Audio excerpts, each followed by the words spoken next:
Hey friend, it's me Vasco with a quick announcement. We at the Scrum Master Toolbox podcast are organizing this year's Scrum Master Summit. For tickets and details on the summit, check out the URL bit.ly/SM Summit 22. All one word, SMSUMMIT 22. And now, on to the show. Hello, everybody. Welcome to our Wednesday, the Leading Change episode this week with Julie Wyman. Hi, Julie. Welcome back. Hey, Vasco. So on Wednesdays, we dive into the murky waters of change, where we try to survive, stay afloat with all the pressures and surprises and unexpected things that come with it.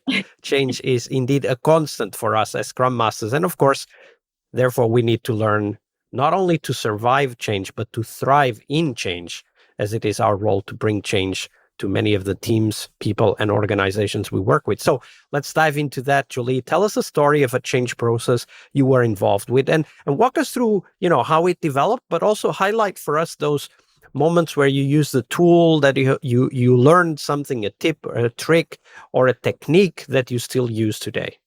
Yeah, change can be turbulent waters for sure.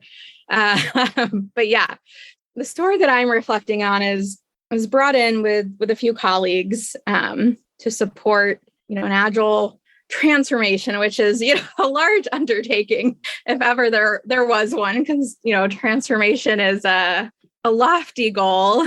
We very early on, talking to some of our key stakeholders, realized that, this particular endeavor was going to require a lot of patience and flexibility to really understand the culture that we were wading into, that there were a lot of deep-rooted habits, and that we were going to have to strike the right balance between making progress, but also causing too much disruption. And I say this because the organization was one where, it was not uncommon that when they would have anniversary celebrations, that they were celebrating someone's 15th or 20th year at the company. This was a place that people had been at for a very long time.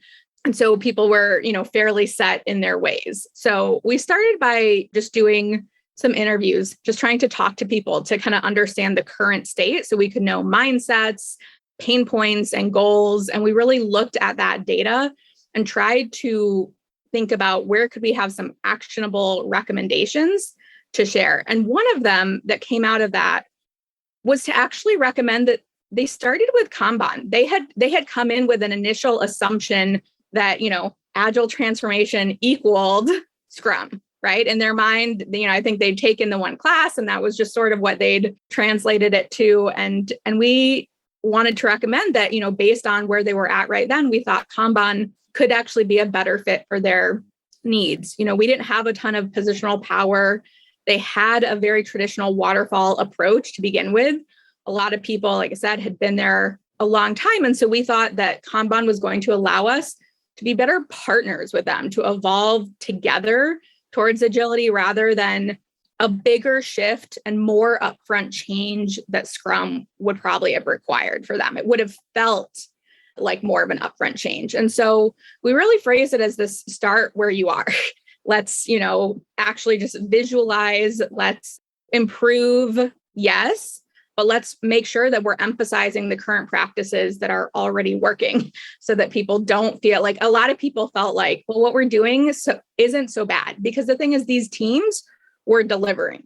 It wasn't maybe more painful than it could have been. Were they having to work very hard and working overtime? Yes, but they felt like we're always getting recognized for succeeding because we do get it done in the end. So, we had to strike the balance of making sure that they were on board with the changes and that they felt like there was actually a need. So it was really about developing experimentally, tailoring to their context, engaging where there was more interest and less resistance. So we basically did a whole brown bag series to introduce, just small topics a little bit at a time. And we had done surveys first to kind of have people respond and see where they were most interested. So based on that, we did the brown bag topics in those orders. We said, okay, well, we need to go over all of these at some point. Yeah, maybe I think WIP is slightly more important than this other topic, but since you all are really interested in user stories, we'll go over that first, right? Like whatever it was, we tried to latch on to where there was some innate interest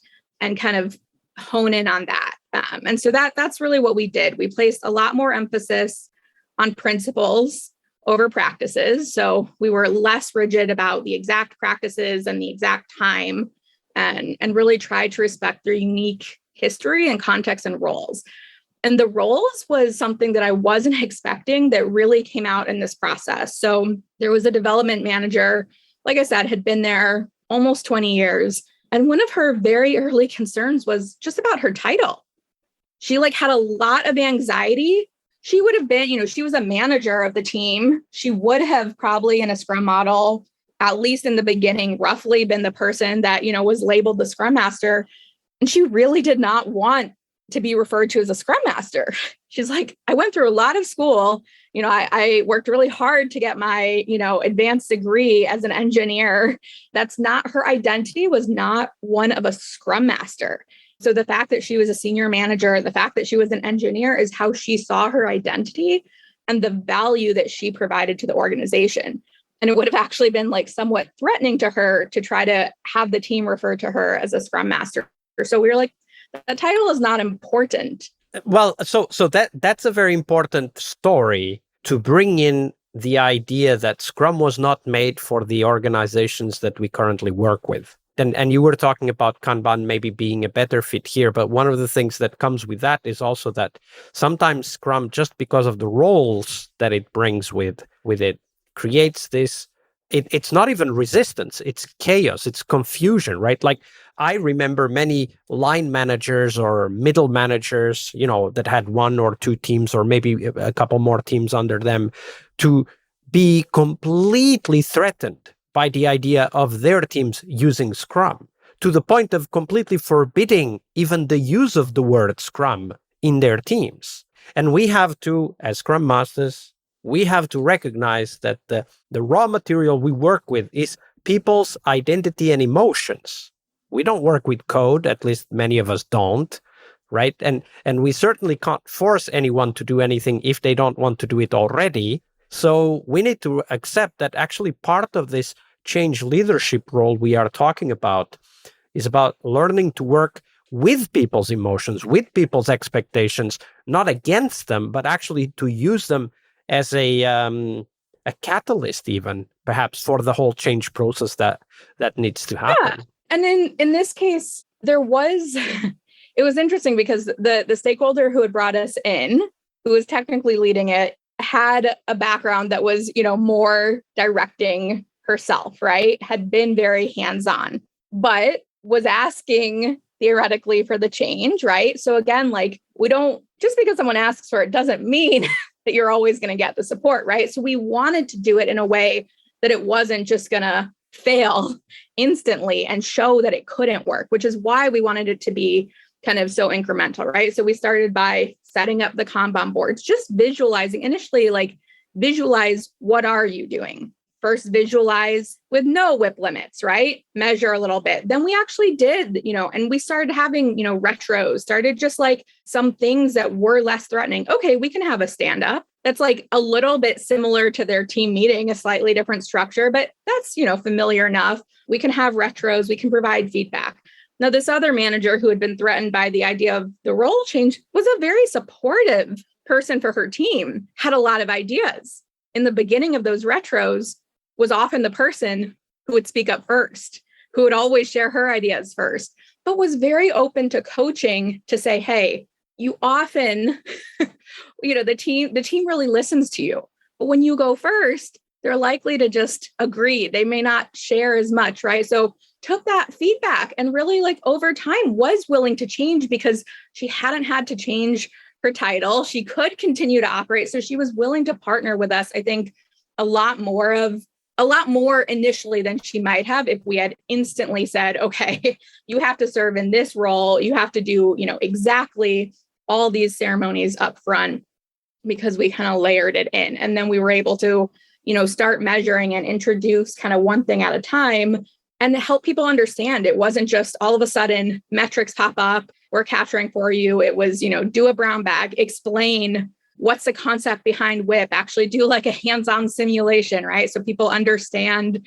some of the concepts of work in progress and multitasking. And then they see when we discuss, okay, well, what do we think about putting WIP limits on our board? And then they see, okay, we're tracking cycle time, and kind of like one thing at a time, introduce it and actually see, okay, we added WIP limits. Did that change our cumulative flow diagram? Do we see anything? Kind of like one thing at a time, introduce it, discuss it in retro, observe.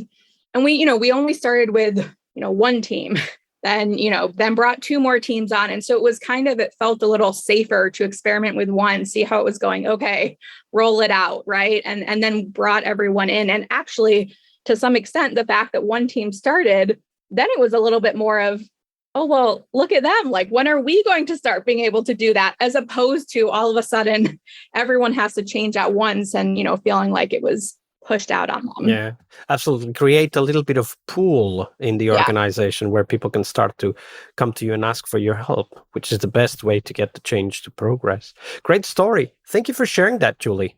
Absolutely. Hey friends, it's Vasco again, now with a bit longer announcement. I'm part of the team that is behind the Global Scrum Master Summit, the conference dedicated to the Scrum Master role. If you're a Scrum Master, the Scrum Master Summit is a place to learn, to share, and of course to meet new friends. We will have lots of live sessions where you can meet and network with other Scrum Masters from the whole globe. So make sure you check it at bit.ly/SM Summit 22. We have several amazing keynotes and 7 tracks that feature people like you and, of course, thought leaders sharing their insights, their knowledge, and helping you become an awesome Scrum Master. You can check out all of the details of the summit, including the keynotes announced, the track chairs, and much more at bit.ly/SM Summit 22. That's all one word. That's bit.ly/SM SUMMIT and the numeral 22. I'll see you on the conference floor.